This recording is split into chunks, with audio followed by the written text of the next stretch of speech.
Abi mah jadi bingung sih Kang. Bingung kunaon? Tadi bahasa abi di pasar, karena abi di lempang, tuli ngedupak ibu-ibu. Terus si ibu beta melengkapi bari ngobrol Kang.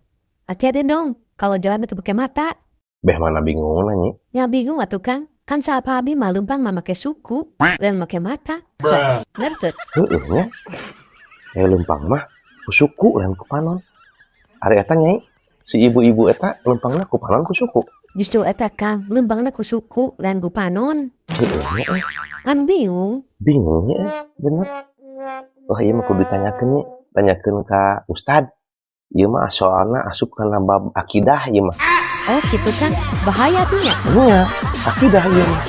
Ya tuh Kang, tanyakeun. Gitu. Ka mana? Ka Ustad nanyakeun. Emangnya kudu ayeuna Kang? Dia bisa nungguan isu?